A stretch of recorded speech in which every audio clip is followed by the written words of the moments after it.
আসসালামু আলাইকুম, hello everyone, how are you all? I hope you are well. আপনারা সবাই কেমন আছেন? আশা করি ভালো আছেন। So today I am going to tell about the three tips. আমি আজকে আপনাদের সামনে বলতে যাচ্ছি তিনটি চোরের গল্প সম্পর্কে।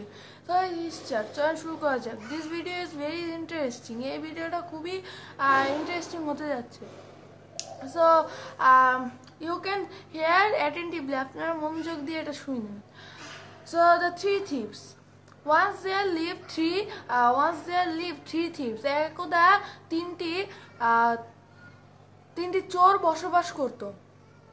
One day they robbed a wealthy merchant's house. একদিন তারা একটি ধনী বণিকের বাড়িতে সম্পত্তি বা টাকা পয়সা ডাকাতি করলো। Then they went to a deep of the forest outside the city to share wealthy amongst themselves. তো একদিন তারপর তারা তিনজনে একটা গভীর শহরের বাইরে একটা গভীর জঙ্গলে গিয়েছিল তাদের ওই চুরি করা সম্পত্তিগুলোকে ভাগ করতে। So when they doing us যখন তারা বসেছিল they feel hungry, তারা ক্ষুধার্ত বোধ করছিল। So one of them went to the city for purchased food. So তাদের মধ্য থেকে একজন তারপরে আবার শহরে গিয়েছিল খাদ্য ক্রয় করার জন্য।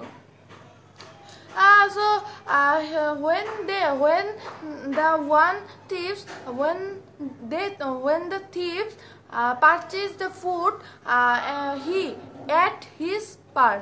যখন সেই চোরটি সেই খাবারগুলো কিনেছিল তখন সে তার অংশটা খেয়ে নিয়েছিল। And he mixed poisons as the food to feed other two thieves because he wants to have all wealth. তারপর সে খাবারের মধ্যে বিষ মিশিয়েছিল ওই দুইজন চোরকে খাওয়ানোর জন্য, যাতে সে সব সম্পত্তি একাই নিতে পারে।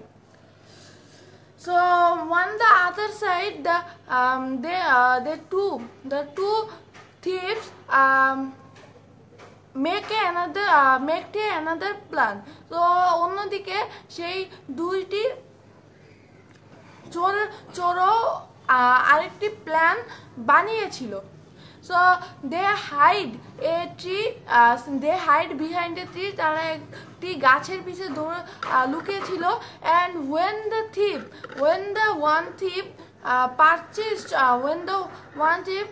camped there with the food, যখন সেই চোরটি তাদের কাছে খাবার নিয়ে এসেছিল।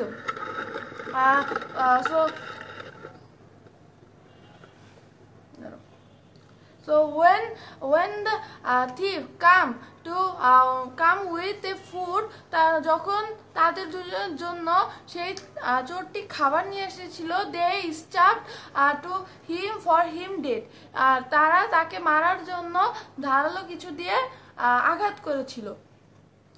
So he died, and then the two thieves sat happily because they take this food. তারপর সেই দুইটি থিপ খুশি খুশি মনে বসে পড়েছিল এবং কারণ হচ্ছে তারা সেই খাবারটি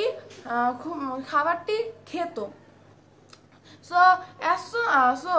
But as soon as they ate this food, they feel dead because the food is poisoned. কিন্তু যখন তারা সেই খাবারটি গ্রহণ করলো তখন তারা আস্তে আস্তে মরণ অনুভব করতে থাকলো, কারণ সেই খাবারটা ছিল বিষাক্ত বা বিষ জাতীয়। So all of them fell victims of their own evil ways. তো আমরা বলতেই পারি মানে এটাকে বলা হয় যে তারা নিজেরাই নিজেদের মন্দ চিন্তার শিকার হলেন। So this history is finished. এই হিস্টরিটা মানে এই গল্পটা এখানেই শেষ। So I tell you some word meanings. আমি আপনাদেরকে এইখান থেকে কিছু ওয়ার্ড মিনিং বলবো যেগুলো মনে হয় আপনারা আগে কোনোদিন শুনে থাকবেন না। সো দে আর রবার্ট অর্থ হচ্ছে ডাকাতি। অ্যান্ড দেন এগুলি কথা হবে তো আচ্ছা। অ্যান্ড দেন ওয়েলদি মানে ধনী বা টাকা পয়সা এরকম। আর মার্চেন্টস মানে বণিক। অ্যান্ড আর ডিপ মানে হচ্ছে গভীর, আউটসাইড মানে বাইরে, এগুলো তো আপনারা জেনেই থাকেন। সো স্টাফড মানে ধারালো কিছু। অ্যান্ড পয়জন তো আপনারা জানেনই, বিষ জাতীয় কিছু। তারপরে ফিড মানে খাওয়ানো। অ্যান্ড এভিল ওয়েজ মন্দ চিন্তা। So this is so hard word meaning. এটা খুবই কঠিন, আমি ধরবো না ওয়ার্ড মিনিংটা, কিন্তু তাও একটু বলা যায় কঠিনই আছে। তো আমিও এই শব্দগুলোর সাথে প্রথম পরিচিত। So our video is finish today, আমাদের আজকের ভিডিওটি এই পর্যন্তই। So I hope you like my video. আমি আশা করছি আপনারা আমার এই ভিডিওটি পছন্দ করেছেন। And if you can like my video you can share with another. আপনারা যদি আমার ভিডিওটি পছন্দ করে থাকেন তাহলে অন্যদের কাছে শেয়ার করে দিন। So thanks for watching our videos and thank you.